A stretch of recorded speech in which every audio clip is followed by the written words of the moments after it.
What is up, YouTube? So today I thought it would be fun, just like in my back and bicep vid, to go over training techniques when you're doing chest, shoulder, and tricep, which is basically a push day, because I do a push-pull leg split. That's just my favorite split. So with that being said, let's get into it!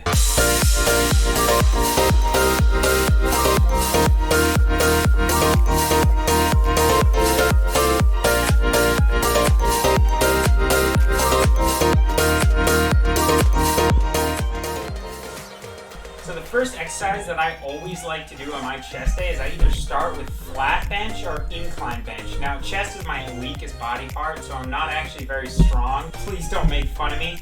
But my biggest tip that I can give you is make sure your back is arched, and as you can see when I'm going down in the movement, you can see that my forearms and elbow are kind of, you can make a straight line out of them. So that gives a lot more support when you're actually going down. So you need to figure out what grip width you want to have in the bench press. In addition, I'm also making myself stronger with some leg drive. Now my ass definitely does come off the bench of it. I've been trying to get it so that it doesn't, but you want to try and minimize that as much as possible when you're doing the bench press. Other than that, it's a great movement. Keep doing bench. Next, we have overhead press, a great shoulder exercise. My biggest tip is, once again, keep your forearms and elbow in a straight line. And also, right before you actually do the lift, you can see I bring my shoulder blades back, just like as if I was getting ready for a bench press, and I actually invert my arms. And that gives me a lot better support when I'm actually doing the overall movement. The Pec Deck Fly is one of my favorite exercises, and I wasn't able to do it with a home gym until I got my bands.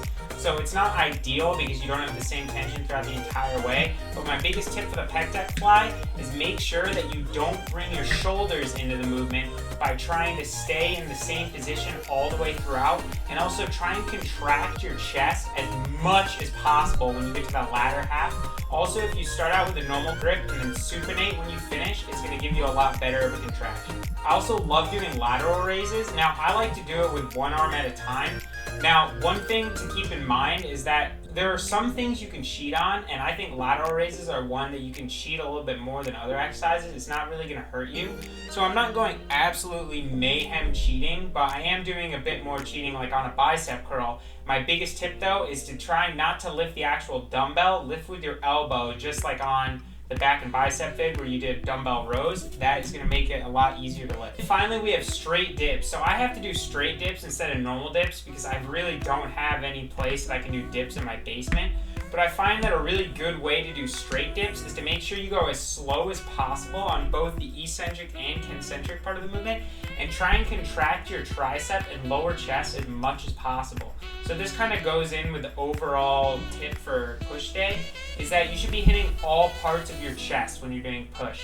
So in the beginning, I'm either doing incline or flat bench, which is a good overall chest exercise, or the top upper part of the chest. Then I do a Pec Deck Fly, which is more of the outside of your chest, and then I'm ending with a straight dip, which is actually kind of the lower part of your chest. So I'm hitting every single area.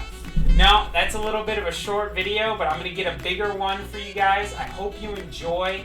I'm having fun making them. Like and subscribe. I'll see you in the next one.